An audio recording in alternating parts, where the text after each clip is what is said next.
आप देख रहे हैं फ्री जनरल मीडिया नेटवर्क।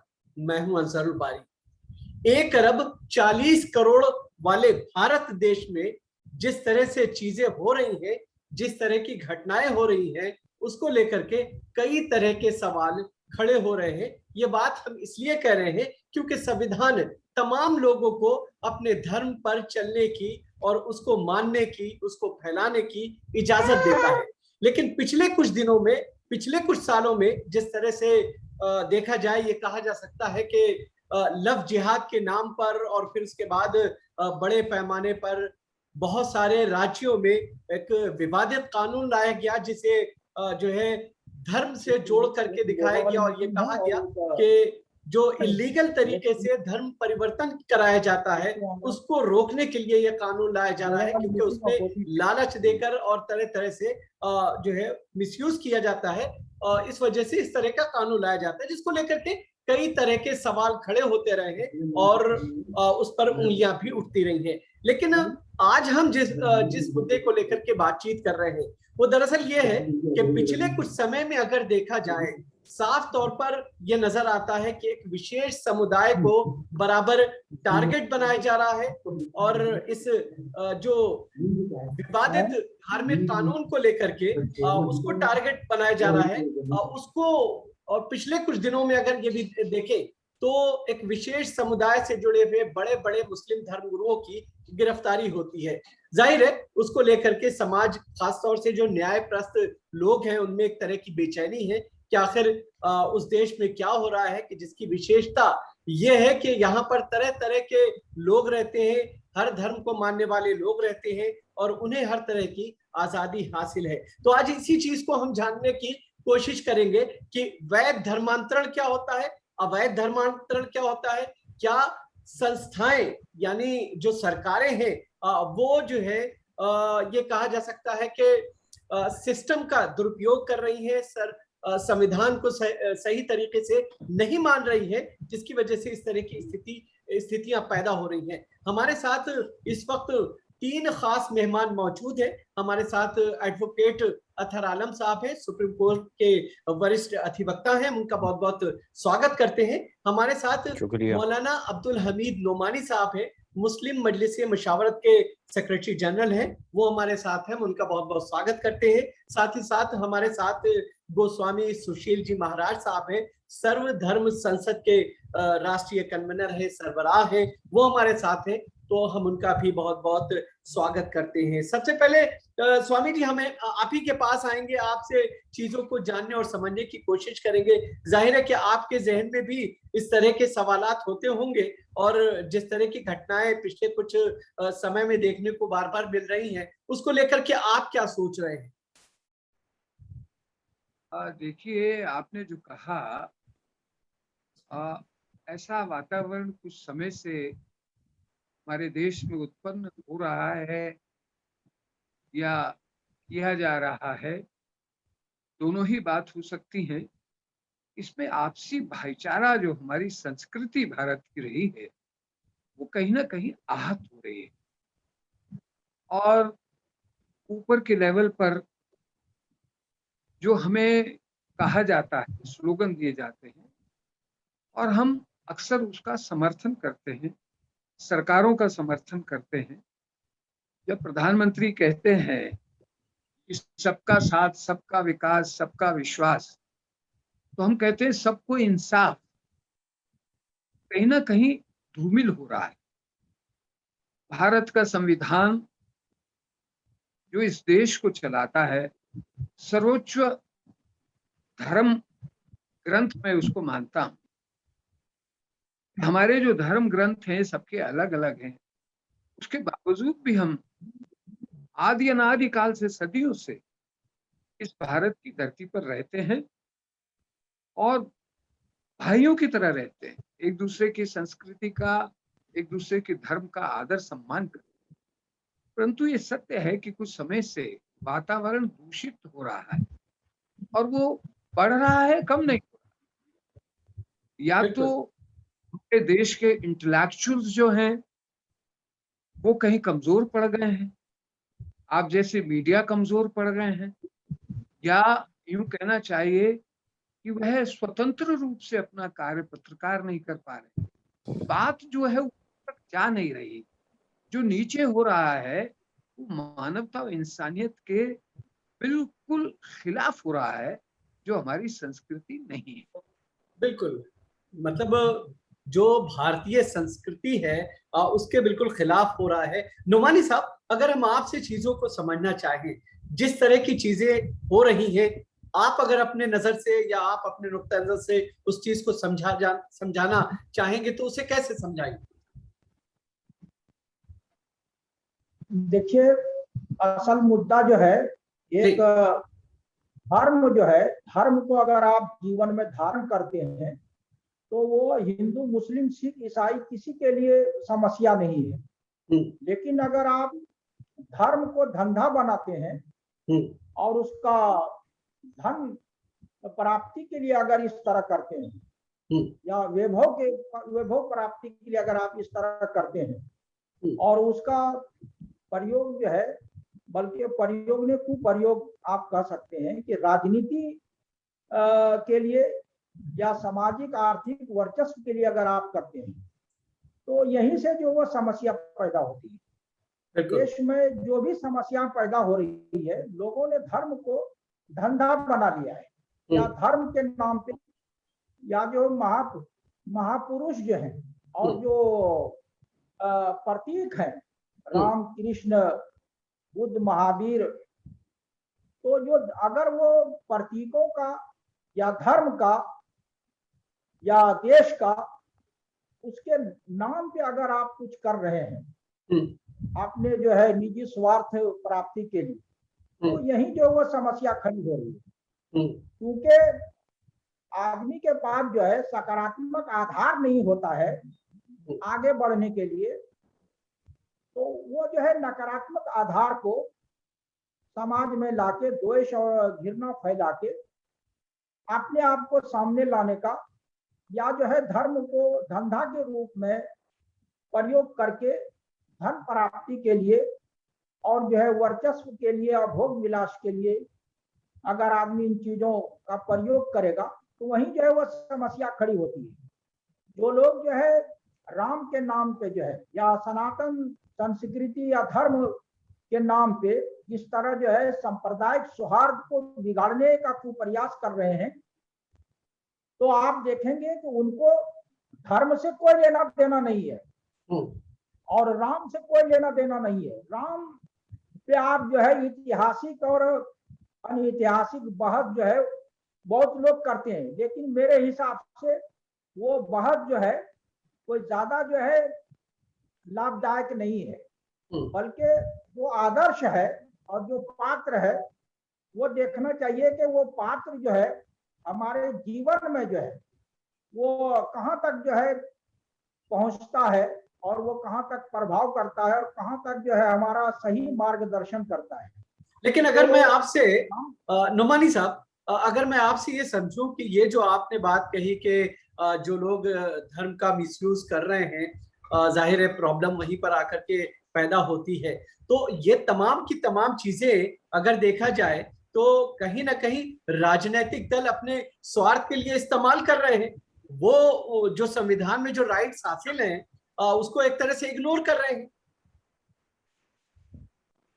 देखिए, ये जो है सुशील कुमार जी यहाँ पे पधारे हुए हैं, उनको पता है कि भारतीय संस्कृति में 3 चीजों का विस्तार पूर्वक जो है वर्णन है। वो है सात्विक, राजसी और जो तामसिक। ये जो है त्रिगुण का जो है वर्णन जो है भारतीय संस्कृति में अति विस्तार पूर्वक वर्णन जो है इसका किया गया है। तो ये राजसी जो है वो राजसी से जो है वो राजनेता है, और राजसी का मतलब ये होता है कि आपने स्वार्थ और वर्चस्व के लिए समय का, समाज का, शक्ति का और सत्ता का जो प्रयोग किया जाता है वो इसीलिए होता है। और जो राजसी होता है वो राजसी से ही जो राजनेता है, तो वो जो है अगर उनको लगता है कि हमको लाभ जो है वो टेढ़ा चलने में है तो वो टेढ़ा चलता है, और अगर उनको लगता है कि लाभ जो है सीधा चलने में तो सीधा चलता है। तो वो रात का बना हुआ खाना जो है वो दोपहर में खाता है और दोपहर का रात में, और वो शुद्ध भोजन से भी जो है वो दूर रहता है। तो ये राजनेता जो है वो अपने हिसाब से समाज को हाँकने का काम कर रहे हैं, और जनता जो है बिल्कुल असहाय होकर रह गई है। जबकि भारत में जो है धर्म सत्ता जो है सदा से जो है वो राज सत्ता से ऊपर रहा है। तो अभी जो है ना वो उल्टा हो गया है। पहले ये होता था कि लोगों ने उसको उलट दिया है। आज की तारीख में जो है जहां पे जो है वो राजा है वहीं पर जो है वो सारे लोग पहुंच चुके हैं। अब जो है वो मामला जो है बिल्कुल उल्टा हो गया है और बिल्कुल सब मामला लोग इसके पीछे चल रहे हैं। तो बिल्कुल एक बिजली का खंभा भी जो है बगैर राजनीति को जो है वो आए हुए वो गड़ता नहीं है गांव घर में, मोहल्ले में, गली में। तो यही सब जो वो हो रहा है। और वो धर्म जो है, धर्म से दिक्कत नहीं है किसी को भी, लेकिन धर्म को जो है धंधा बनाने के कारण जो है जो धूर्तबाजी जो शुरू हुई है उसने जो है ये सारी समस्याएं जो है जनता के लिए और देश के लिए खड़ी की है, और देश के विकास में, उन्नति में और नेक नामी के मार्ग में ये सारी चीजें जो है बड़ी जो है बाधा उत्पन्न कर रही है। बिल्कुल बिल्कुल। अथर, आपसे एक चीज समझना चाहेंगे। हमारे दोनों वरिष्ठ मेहमानों का साफ तौर पे ये मानना है कि कहीं ना कहीं चीजें गड़बड़ हैं। हालांकि संविधान जो है अगर उसकी धारा 25 को देखा जाए उसमें साफ तौर पर तमाम लोगों को अपने धर्म पर चलने की, उसको फॉलो करने की, साथ ही साथ उसको फैलाने की आजादी दी गई है। फिर जिस तरीके से पिछले कुछ समय में जो घटनाएं बार बार सामने आ रही है और ये कहा जा रहा है कि कई कई राज्यों में जो है धर्मांतरण कानून बनाए जा रहे हैं और उस आड़ में मासूमों को जिस तरह से टारगेट बनाया जा रहा है, जाहिर है कि सिस्टम का एक तरह से दुरुपयोग है। बिल्कुल है। देखिए यहाँ भी जो है वो कहीं कहीं राजनीति है। ठीक है, अगर धर्म जो है शुद्ध रूप से हो तो कोई मुद्दा नहीं है। ठीक है, ठीक तो है। वो जो है नुमानी साहब, है वो राजनीति है। हाँ अथर आप बारी साहब देखिए दो चीजें हैं। अगर आप अगर कॉन्स्टिट्यूशन की बात करें तो कॉन्स्टिट्यूशन में जो सेकुलरिज्म लफ्ज का जो इस्तेमाल किया गया या उसको बाद में अमेंडमेंट करके जोड़ा गया, वरना ये चीज तो अगर जब कॉन्स्टिट्यूशन हमारा बना था तो मेजोरिटी के हिसाब से तो उसी वक्त हिंदू स्टेट डिक्लेयर कर दिया जाता। हमारे जो मेकर्स ऑफ द कॉन्स्टिट्यूशन है उन्होंने कुछ सोच के ही तो सेकुलरिज्म लफ्ज की बुनियाद रखी। बाद में उसको अमेंडमेंट करके लाया गया जहां पर एक 15 से 20% मुस्लिम आबादी हो, 80 से 85% हिंदू मेजोरिटी में है। वहां अगर हम सेकुलरिज्म की बात करते हैं तो आखिर उसके पीछे मकसद क्या था कॉन्स्टिट्यूशन में, ये देखने की जरूरत है और सोचने की जरूरत है। इसमें कोई दो राय नहीं कि इन चंद सालों में, 6 सालों में, जब से बीजेपी की हुकूमत किस तरीके से 2 सीट से आज 330 सीट पर बैठी हुई है, ये चीजें सबके लिए खुली हुई हैं। किस तरीके से पोलराइजेशन की पॉलिटिक्स जो शुरू हुई है, चाहे वो हैदराबाद में हो, चाहे वो नेशनल लेवल की पॉलिटिक्स देखें या स्टेट लेवल की पॉलिटिक्स देखें, हर आदमी कॉमनलिज्म को बढ़ा करके अपने वोट बैंक को इकट्ठा करने की कोशिश में लगा हुआ है।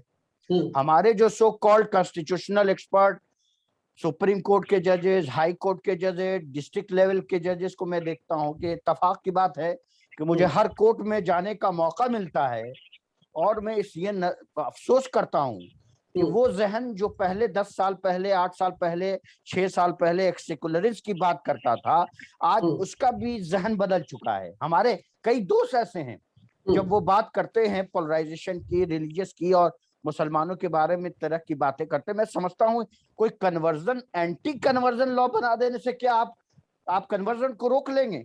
आपने हिंदुस्तान में न जाने कितने एक्ट, हजारों एक्ट बने हुए हैं, कितने लोग उस एक्ट को फॉलो कर रहे हैं। कभी अगर गौर कीजिए, आपका एक छोटा सा डाइवर्स एक्ट बना हुआ है, डाउरी एक्ट बना हुआ है, आपके बहुत सारे काजी एक्ट है, कितनी यूटिलिटी है उन एक्टों की? क्या जरूरत है? आपके इंडियन पैनल कोड ही सफिशिएंट है हर सजा को देने के लिए। क्या जरूरत है आपको एंटी कन्वर्जन लॉ बनाने की? एंटी कन्वर्जन लॉ बनाने के पीछे भी एक मकसद लॉ कमीशन ने शायद या स्टेट लेवल पे जिस तरीके से पॉलिटिक्स हुई और कैबिनेट ने पास किया यूपी में, किसी से कोई बात छुपी नहीं है, उसी को फॉलो करते हुए गुजरात और राजस्थान और डिफरेंट स्टेट्स में ये चीजें लाई गई। देखिए, कानून आप कुछ भी बना लीजिए, कानून क्यों बनाया जाता है? कानून बनाने का मकसद सोसाइटी में ऑर्डर को लाना है, सोसाइटी में डिसिप्लिन को लाना है। एक लड़का लड़की किस परेशानी से आज की डेट में गुजर रहे हैं, मैं देख रहा हूं डेली कोर्ट में। आप एक एफिडेविट बनाने जाते, अब क्या उन्होंने किया कि भाई आपको डीएम से परमिशन लेनी पड़ेगी। लेकिन जिस तरह से चीजें, आपको एसडीएम से परमिशन लेनी पड़ेगी कि भाई मैं अपना धर्म परिवर्तन कर रही हूं या कर रहा हूं, हमें शादी की इजाजत दी जाए। भाई आज आपका स्पेशल मैरिज एक्ट है, हिंदू मैरिज एक्ट है, मुस्लिम अपने तरीके से शरीयत के हिसाब से शादियां कर रहे हैं।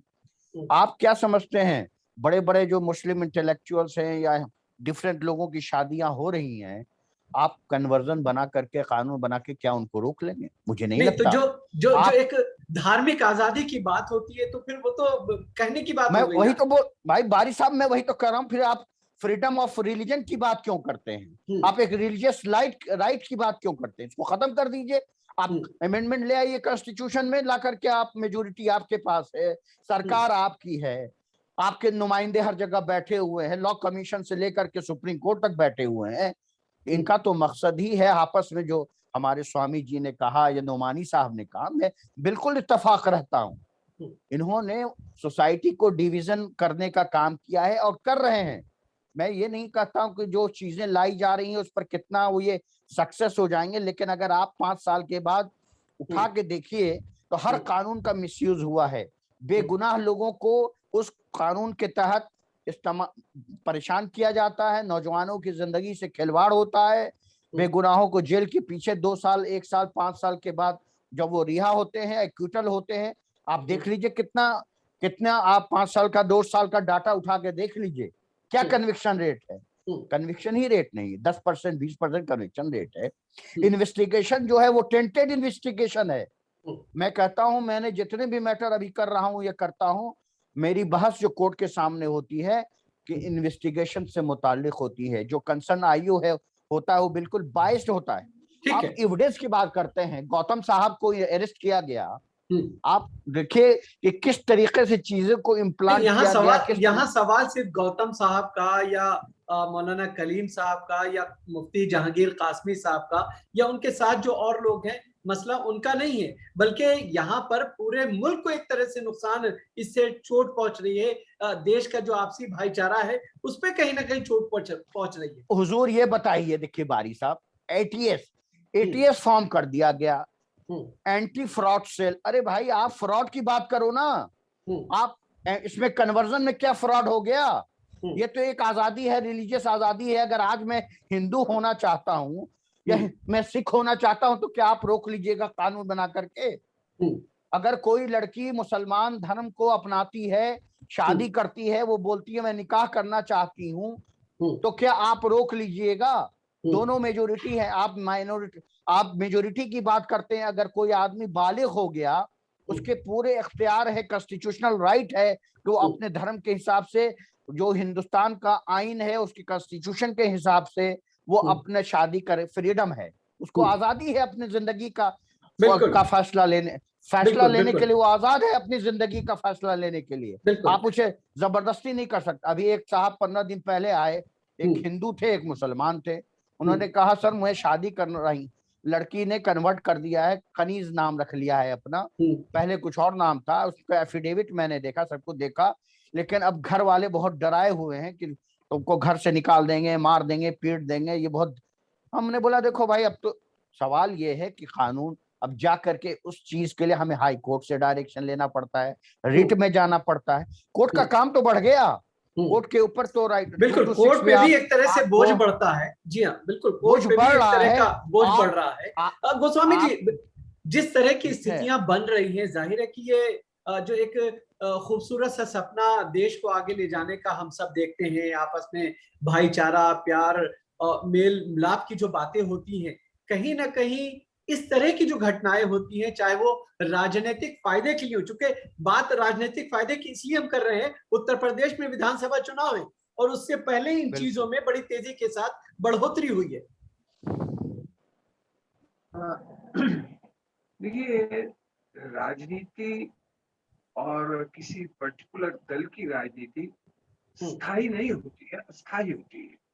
कभी कोई पार्टी आ जाती है, कभी कोई पार्टी आ जाती है। यही तो खूबसूरती है हमारी डेमोक्रेसी। मगर आप देखिए, छोटे से स्वार्थ के लिए राजनीतिक पार्टी कोई सी भी हो, जब वो सत्ता में आती है तो वह पूरी तौर पे डिक्टेटर हो जाती है। मैं बरसों से देख रहा हूँ इस बात को कि वो ये भूल जाती है कि देश जो है ये सेकुलर पॉलिसी के ऊपर डिपेंड करता है, भाईचारे पर डिपेंड करता है। हमारी पृष्ठभूमि अलग है।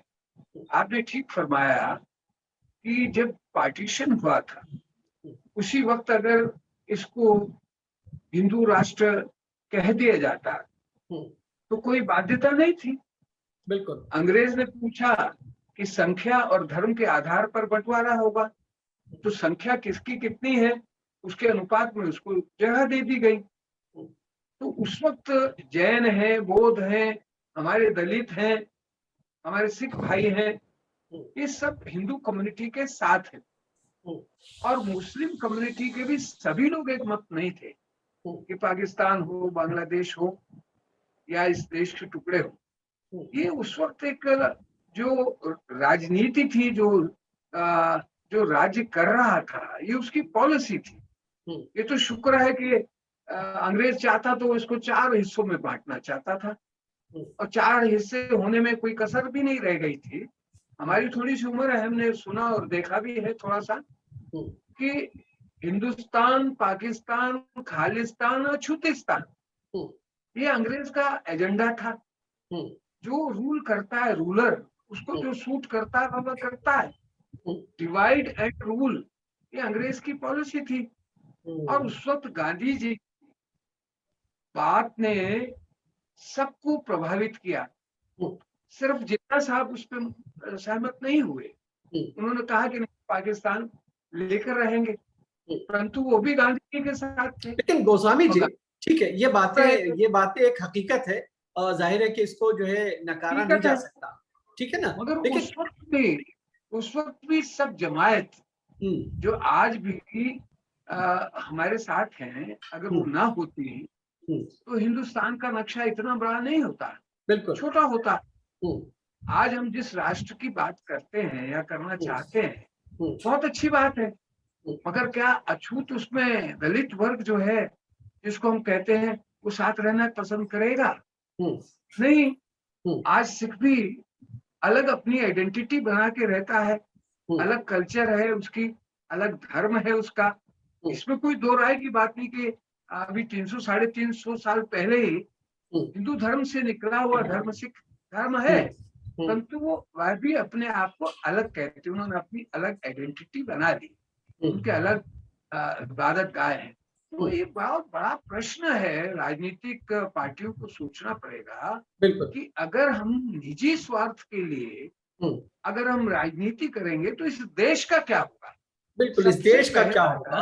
लेकिन बहुत कम शब्दों में नोमानी साहब, आपसे अगर हम चीजों को समझना चाहें, जिस तरह के हालात हैं, जाहिर है कि ये देश हित में नहीं है और राजनीतिक फायदे के लिए आपस में इस तरह का बंटवारा करना और जो है इस तरह से चीजों को आगे बढ़ाया जाना, ये एक चिंता का विषय है और तमाम लोग इसको लेकर के चिंतित भी हैं। आखिर होना क्या चाहिए? देखिए, अगर आप जो है राष्ट्रीय एकता और सांप्रदायिक सौहार्द और नेशनल इंटीग्रेशन के संदर्भ में देखें तो देश को जो है आपको आधार मान के चलना पड़ेगा। और गांधी जी ने कहा था कि मैं हिंदू राज में नहीं जा सकता। एक बार उन्होंने ये कहा, ये यंग इंडिया में और हरिजन में उन्होंने लिखा और कहा कि मैं तो हिंदू राज का ख्वाब देखना देश प्रेम के विरुद्ध समझता हूँ। तो गांधी जी जो जिस तरह उन्होंने उदारता दिखाई है, वो उदारता जो है आपको राम के किरदार में मिलता है। लेकिन जिस तरह की दिक्कतें हो रही हैं नुमानी साहब, जिस तरह की घटनाएं हम आए दिन देख रहे हैं, जिस तरह की नफरत देख रहे हैं, ये सारी की सारी हिंदू राष्ट्र के नाम पे हो रही है। वही तो मैं कह रहा हूँ, हिंदू राष्ट्र जो है, अगर आदमी धर्म परिवर्तन भी करता है भारत में तो उसकी राष्ट्रीयता नहीं बदल जाती है, और उसका पूर्वजों का जो है कर्म और संबंध जो है और संबोधन जो है वो भी नहीं बदलता है। तो जब दो चीजें नहीं बदलती है, पूर्वज नहीं बदलते हैं, खून नहीं बदलता है, पड़ोसी नहीं बदलता है, राष्ट्रीयता नहीं बदलती है, तो यहाँ जो धर्म को जो है एक खास संदर्भ में जो रखा गया है कि जीवन को आप किस तरह जो है वो धारण करना है। तो भारत में दिक्कत नहीं है, दिक्कत जो लोग वो देखा देखी कर रहे हैं कि वो सोच रहे हैं कि हमारे पास जब कोई सकारात्मक आधार नहीं है तो वो नकारात्मक आधार को सामने ला के समाज को बांटने का प्रयास करते हैं। और ये जो बहुसंख्यकवाद जो है इसने जो है वो समस्या खड़ी की है। ये जो है उसके आधार पर गांधी जी ने कहा था कि बहुसंख्यकों को यह अधिकार नहीं है कि वो जो है अल्पसंख्यकों के हित को जो है और अधिकार को छीन ले या उस पर जो है वर्चस्व जमाने की कोशिश करे। तो उन्होंने कहा कि जो सत्य है वो हमेशा जो है ऊपर रहेगा, उसका जो संबंध जो है अल्पसंख्यक और बहुसंख्यक से नहीं है। तो जब तक आप जो है देश के संदर्भ में चीजों को नहीं देखते हैं तब तक जो समस्या जो है वो का समाधान जो है निदान नहीं हो सकता है। बिल्कुल बिल्कुल। इतनी समस्या हो रही है जो है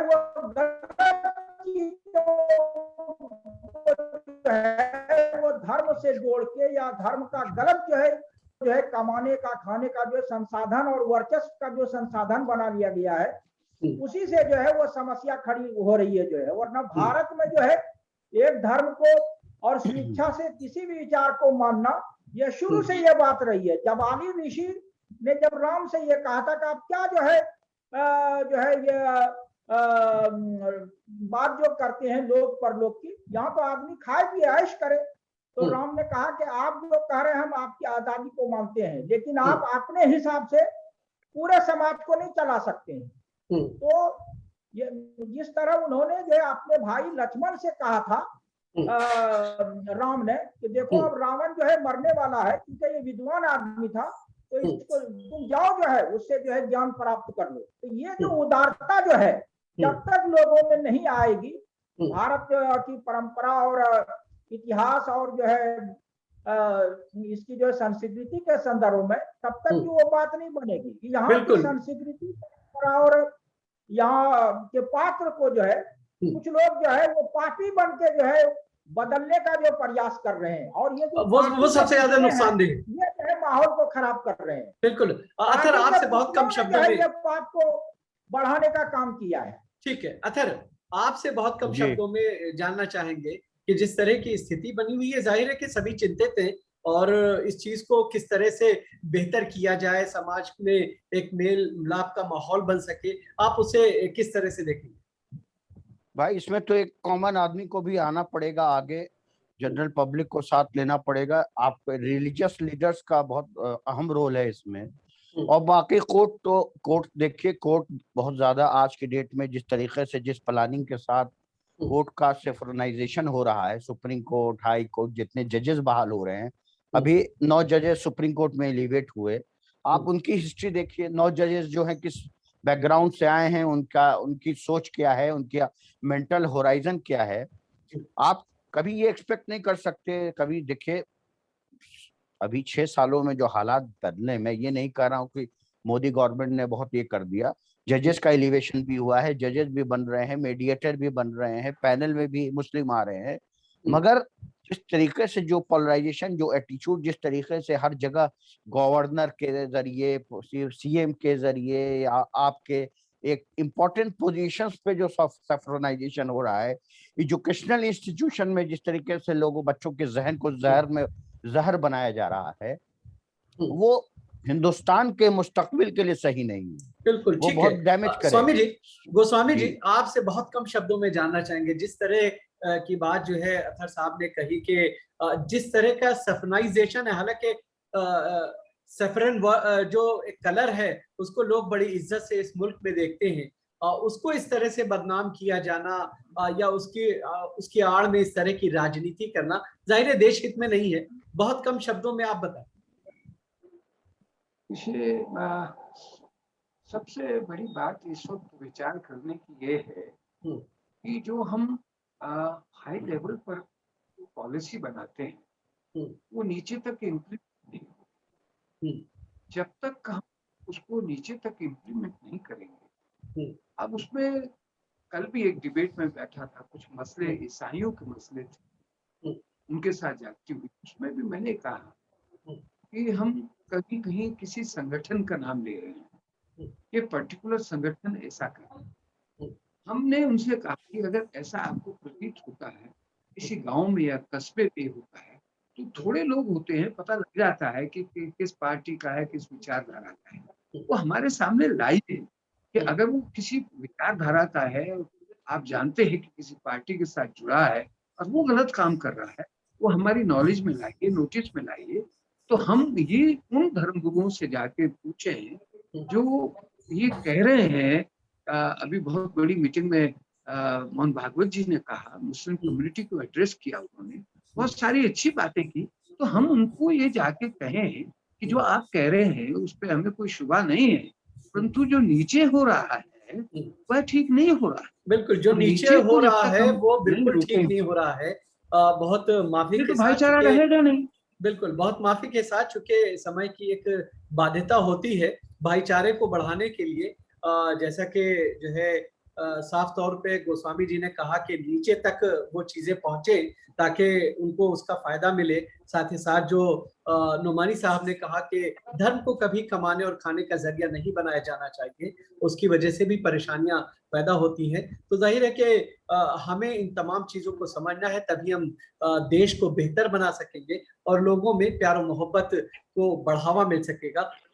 इस बहस में फिलहाल इतना ही, लेकिन जाने से पहले हम अपने तमाम दर्शकों से गुजारिश करेंगे कि अगर उन्होंने फ्री जनरल मीडिया नेटवर्क को सब्सक्राइब नहीं किया है तो इस चैनल को सब्सक्राइब करें, इसके वीडियोस को लाइक और शेयर करें। साथ ही साथ हम आपसे ये भी गुजारिश करेंगे कि इस तरह के जो मीडिया हाउसेज होते हैं उनके पीछे कोई बहुत बड़ा ग्रुप नहीं होता है, और ऐसे जो मीडिया हाउसेज हैं जो आपकी आवाज बन रहे हैं, आप उनको अपना सहयोग हर तरह से देने की जरूर कोशिश किया करें। तो आज के प्रोग्राम में फिलहाल इतना ही, इजाजत दीजिए, आदाब।